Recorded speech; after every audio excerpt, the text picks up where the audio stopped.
Brought to you by TechnoSpark 20 series smartphones. I'm superhuman. लोकतंत्र के महापर्व में आज आहुति पहली बार विधायक बनने के बाद पहला ही वोट गोपाल शर्मा जी ने डाला है। गोपाल जी, क्या लग रहा है कि विधायक बनने के बाद कैसा अनुभूति हो रही है, क्योंकि पहले कहीं वोट दिए होंगे लेकिन विधायक बनने के बाद पहला।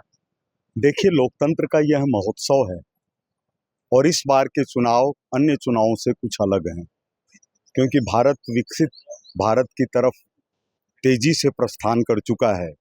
ऐसे में वोट देना रोमांच का, राष्ट्रीयता का और देशभक्ति का परिचायक है।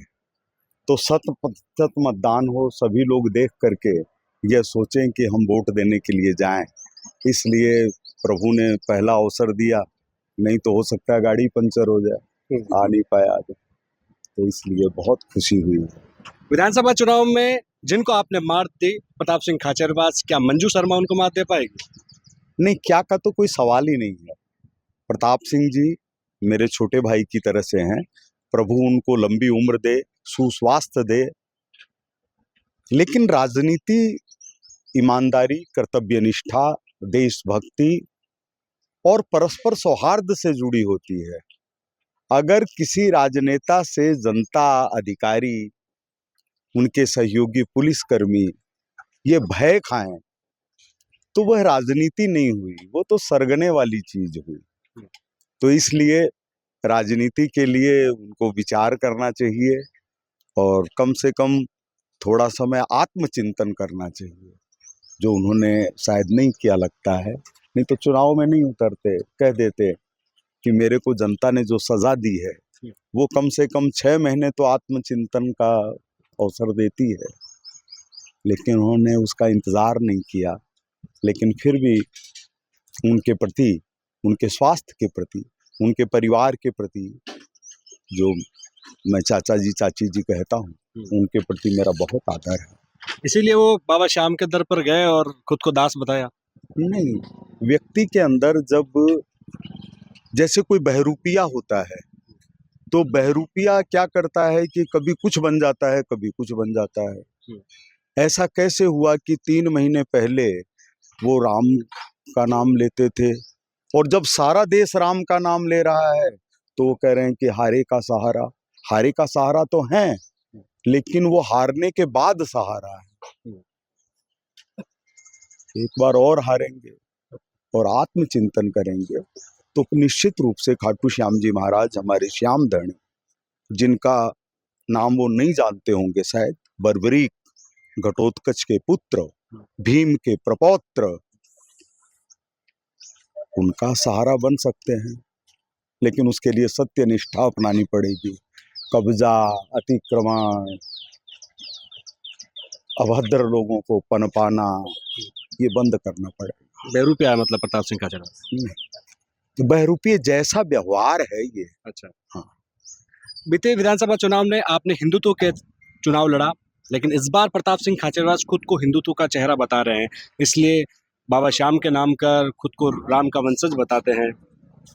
देखिए, ऐसा तो कभी सुनने में आया नहीं कि कोई हिंदू अपनी 8 इंच की चोटी कटवा ले और कहे कि मैं हिंदू हूं। यह तो पाप है। जब मतलब मेरे पिताजी का देहांत हुआ, मेरे को भी अपने बाल कटवाने पड़े, लेकिन शिखा की जगह रखी जाती है। हिंदुओं में यही परंपरा है। और कोई 7 इंच लंबी शिखा कटवा ले और कहे मैं हिंदू हूं। उसी शिखा के कटने के कारण, कटने के विरोध में सिख धर्म का जन्म हुआ। जब कश्मीर में अत्याचार बढ़े तो गुरु तेग बहादुर जी ने शिखा की रक्षा के लिए ही सिख धर्म की स्थापना। तो शिखा बंद कटवाने के बाद कोई कहे हारे का सहारा, तो भगवान कैसे बनेंगे? लगातार वो कह रहे हैं कि मैं चुनाव लड़ने के तैयार नहीं था, पार्टी ने टिकट दिया इसलिए मैं चेहरा हूँ। लेकिन कहीं ना कहीं वो कहते आए हैं कि उनकी राजनीतिक हत्या है, कहीं ना कहीं हो रही है। क्या मानता है, हत्या करने वाले कौन हो सकते हैं? किसकी हत्या करने वाले? राजनीतिक हत्या प्रताप सिंह खाचरियावास की। नहीं, राजनीतिक हत्या हत्या नहीं है। इसमें खून नहीं बहता। इसमें चोट नहीं लगती, इसमें कोई राजनीतिक ये अपनी भारतीय दंड संहिता की कोई धारा नहीं लगती, यह असंवैधानिक नहीं है। निश्चित रूप से जो समाज के अंदर रह करके समाज के लोगों को अभय प्रदान नहीं कर सके, उनको जनता नकार देती है। जिस जनता में शक्ति भरी है राज तिलक करने की, उस जनता में शक्ति भरी है मुकुट उतार लेने की, तो हत्या थोड़ी है, वो तो जनता का सबक है, उसका आदर करना चाहिए। क्या मार्जिन देख रहे हो आप आज? बहुत बहुत, जैसा अब तक जयपुर में नहीं। पिछली बार का भी रिकॉर्ड? पिछली बार, उससे पिछली बार, गायत्री देवी, सबके रिकॉर्ड। बहुत बहुत शुक्रिया गोपाल शर्मा, भाजपा के बहुत बहुत धन्यवाद। जयपुर से विधायक सिविल लाइन से पोस इलाके से, और ये दावा कर रहे हैं कि इस बार भी मंजू शर्मा पिछले जितने भी रिकॉर्ड हुए उन रिकॉर्डों को तोड़ोगी। साथ ही प्रताप सिंह खाचरियावास जो कि कांग्रेस के प्रत्याशी हैं, वो विधानसभा चुनाव में भी इनके सामने कांग्रेस के ही प्रत्याशी थे, इन्होंने मात दी। ये दावा कर रहे हैं कि मंजू शर्मा भी उनको मात देगी। कैमरा सहयोगी मनोज के साथ विशाल शर्मा, जयपुर, राजस्थान तक।